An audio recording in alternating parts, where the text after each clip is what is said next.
everyone, welcome to Kelly's Creative Dream Studios, and it is Junk Journal Friday. Now, if you've been to my channel before, you know that on Junk Journal Friday, we run this as a premiere, which means you are watching the video as it was recorded, and we're in the chat room right next door, chatting away, where I can answer questions or whatever we wind up talking about. It varies. But if you're new to my channel, I hope you'll take a moment to like this video. If you like what we play with, hit the subscribe button and ring that bell so you'll always know when new videos go up. And as I finish putting my studio together, new videos will come up more frequently. So hang with me. I've made real progress this week. I'm really happy. Now, we've all seen the paper clips that slide onto the side of our page. But unless I've missed something along the line, I've never seen one done as a shaker pocket. So that's what we're going to make today. Now, to save a little bit of time, and with my fingers and trying to get to do things, I've pre-cut most everything that we're going to use. So let's get started. I'm starting with a piece of packaging that a set of Stampin'Up Stampin' Blends markers come in. They come two to a pack.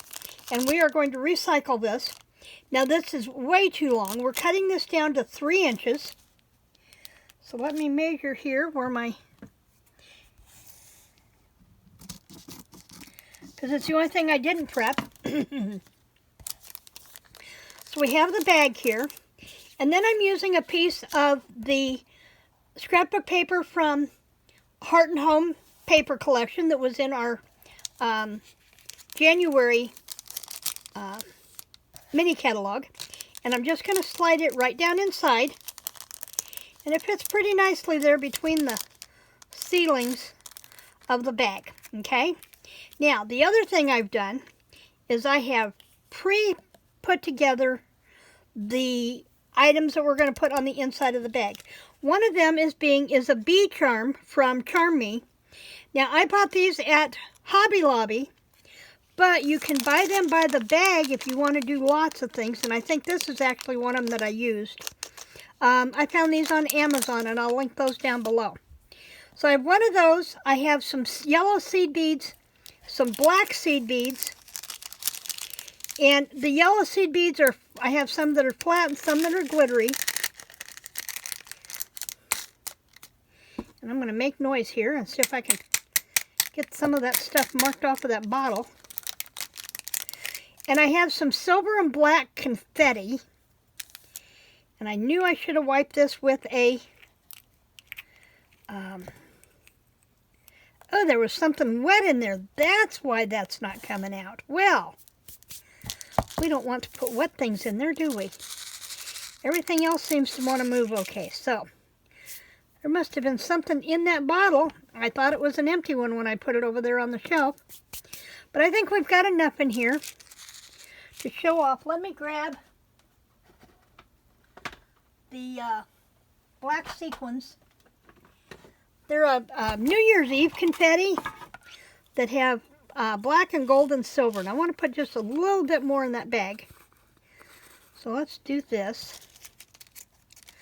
Put our bag up, but I have the black seed beads, the flat yellow, the flat, or the shiny yellow, and then this sparkly confetti stuff that I now have all over my table in my way. Let me get a baby wipe and see if we can't clean that up.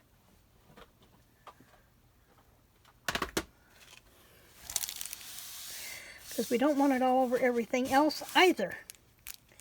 Okay, now that we have that, now we're going to use tear and tape, or score tape, whatever you want to call it. And we're going to go just to the inside of that bag. And this is where it gets tricky, because you want to puff your bag open and lay your tear and tape in there. And try and keep it right at the edge. And this is why I said that I almost just did these instead of trying to do one on camera. But we're going to see what happens. I'll get that down in there. And it doesn't have to be perfect. It just has to be able to seal the bag. Is all you're after. Let me pull that apart here really quick.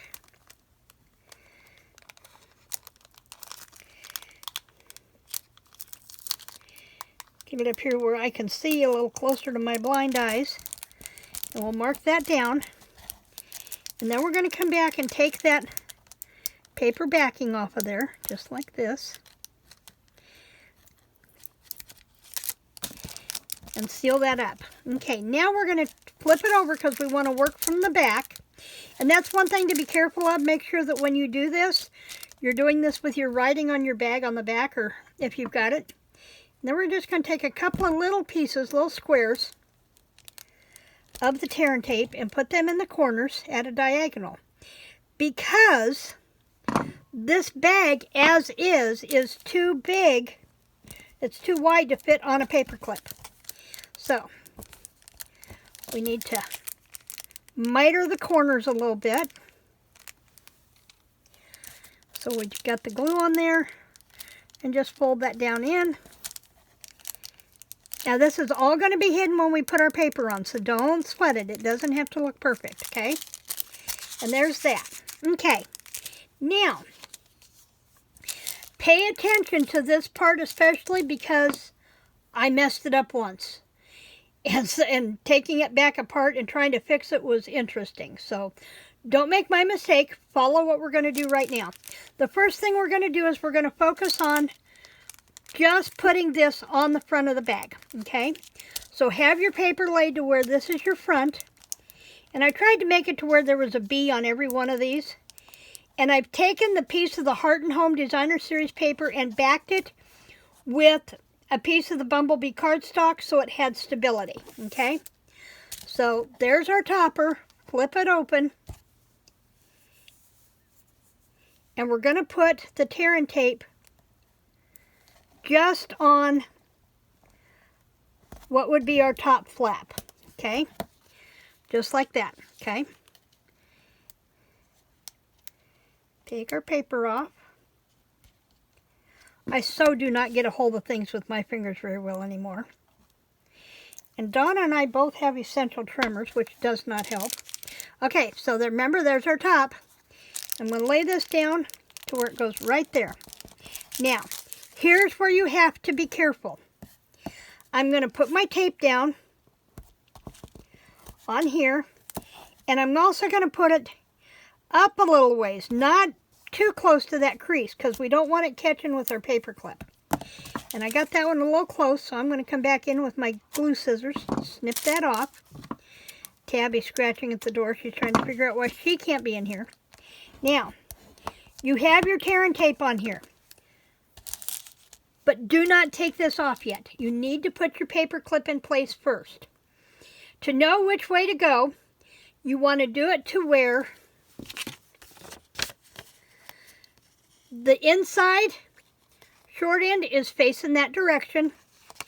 Your arm is on the top and you've got a full bar on the bottom, okay? And that, because that full bar is what's going to support your paper clip, or support your tag. So we're just going to slide that on. See how it's got the solid bar there? And we're going to slide this all the way down to where we scolded. Now I will have these on the blog today with the measurements. But I cut the bag down to 3 inches. I cut the floral paper and the Bumblebee to 2 inches by 2 1/4, scoring at, no, the floral paper here is 2 inches by 2 1/4. Then the Bumblebee and this paper is 1 7/8 by 2 1/2, scored at the 1 1/4.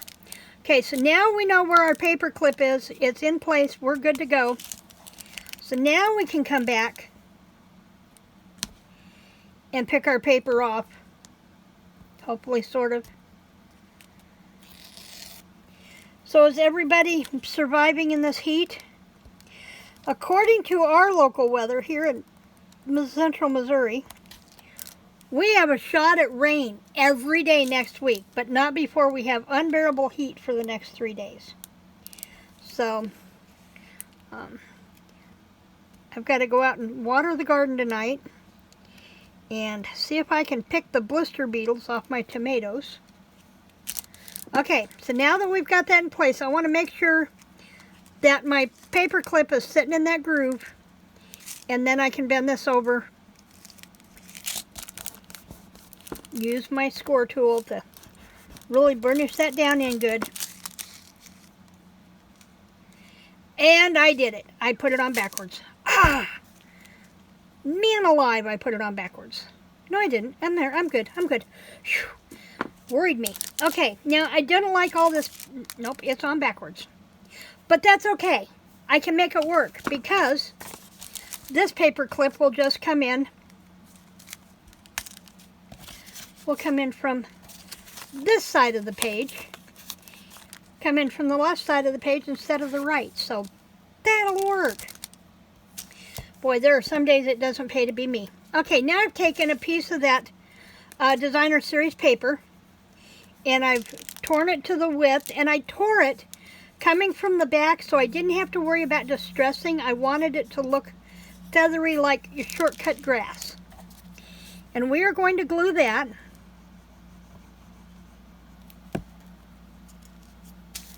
to here.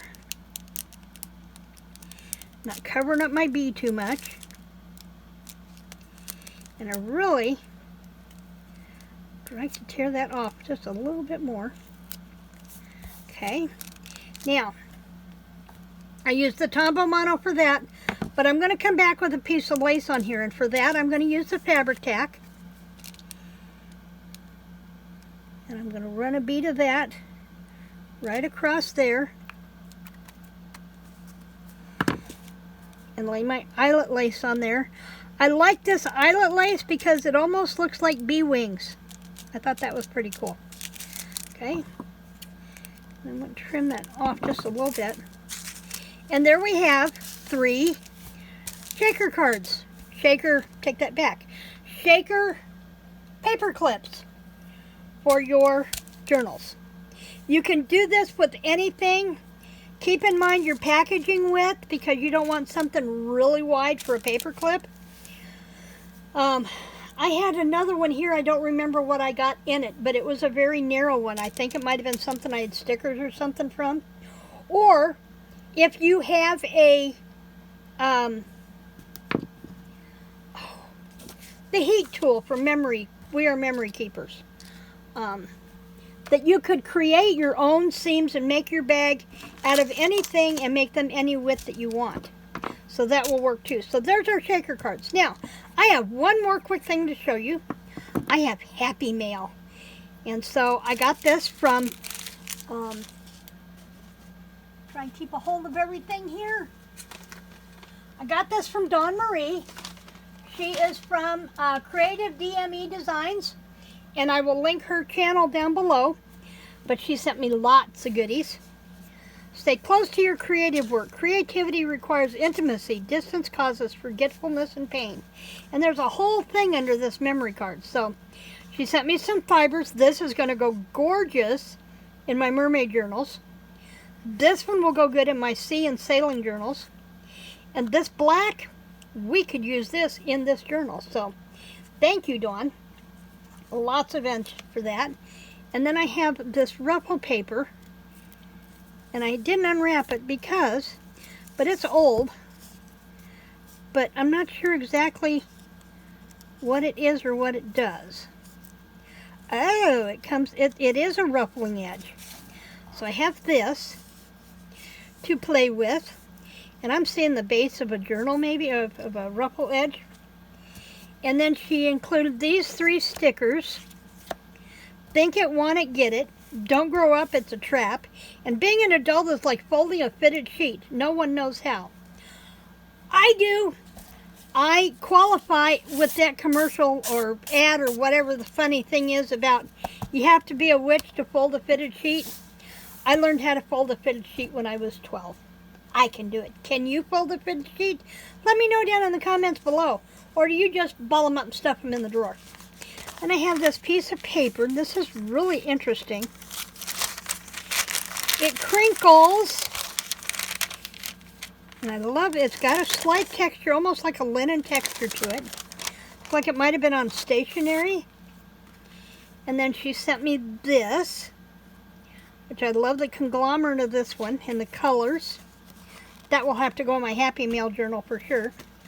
She sent me a couple of tags. Those almost look like they might have been avocado dyed, but I could be wrong. A little bit of a notepad. I will be attempting to get things done today. Well, yeah, today was one of those attempting things. Woke up with an excruciating headache, took drugs, went back to bed and slept for 3 more hours, and I just still have not recuperated today. Then we have this tears off from an invoice pad, and the bottom is a tear-off sheet. Check that out. I love that. Please tear off stub and return with payment. Cool. So then we have today's review productivity sheet,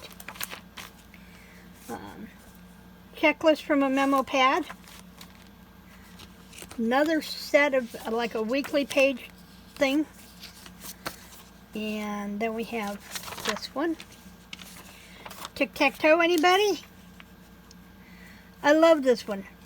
Stretching, but it still counts. Put up your dukes. Who's champion of the world? I like that one. Some tickets. And these are sales ticket tags that would go on garment. There's a little gun with a little plastic thing that would attach this to the clothing. A couple of postcards. I love this seafoam green with that gold, or that gold emboss. I love those. This, I have this, something similar to this in yellow and green, but I didn't have it in lavender, so I may have to use this in the mermaid journal too. Another note sheet, the best is yet to come. These were interesting. Today, and you mark the date. I may have to make a list of these. And then we have this framed paper that was off of a pad. Think doodle.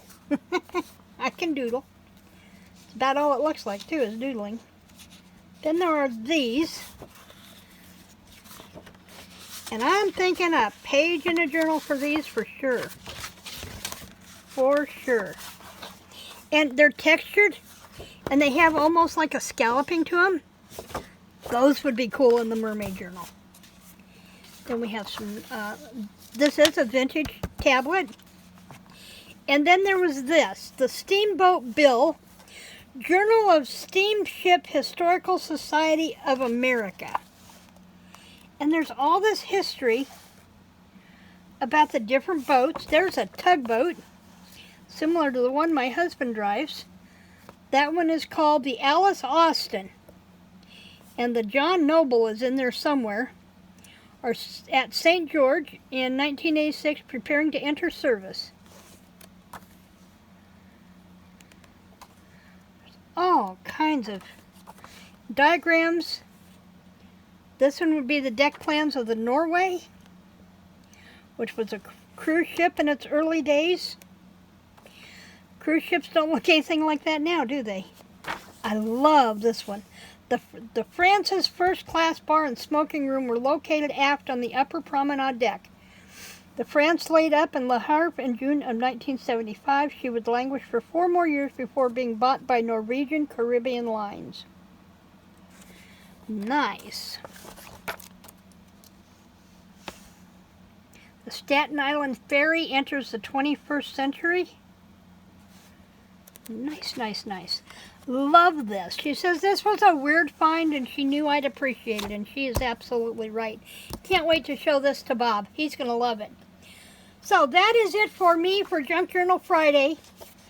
If I can find the picture that I have in my head that I want to scrapbook for tomorrow, there will be a Scrapbook Saturday video tomorrow, depending on where I am with this headache and trying to get around. It may be late afternoon, but it will. I'm planning for a Scrapbook Saturday video tomorrow. If I don't get the scrapbook video done, I will do a walkthrough. It'll be a very short walkthrough video. I finally got the little golden bookshelf done. And I'll have the information again in tomorrow's video, or when I do that video. But I had a total of 184 classic-sized little golden books, 50 of the 5x5s, 7 touch and plays. Those are the ones with the batteries and you touch the button and it coordinates with the story. I have 10 bigs and miscellaneous. I've got a coloring book. I've got a big alphabet book. I have 9 micro books. The micro golden books are 3x3. And then I have 11 4x4 board books. There is one, I have a Scuffy the Tugboat. I have it in the standard size, the big size, and the micro. And there are a couple of them that I have in classic and micro, such as Frosty the Snowman, the Pokey Little Puppy. And then I wound up with 20 classics and 3 5x5s that were not suitable for collecting, that they'll be good for junk journals for me to play with. So, oh, one other thing I was going to show you. This paper clip going onto the side, I'm going to stamp the hive on the page where this is going to go, so when you lift it up, the hive will be underneath. Had it laying here to tell you. I've been battling this headache today. It's a wonder I can remember everything I've managed to get done today. So, thanks for joining me in the studio today. Remember to like, share, and subscribe. I'm only 14 subscribers away from doing a 500 subscriber giveaway, and I'm really excited for that. So, let's get some friends in here and let them come play with us. Creative blessings.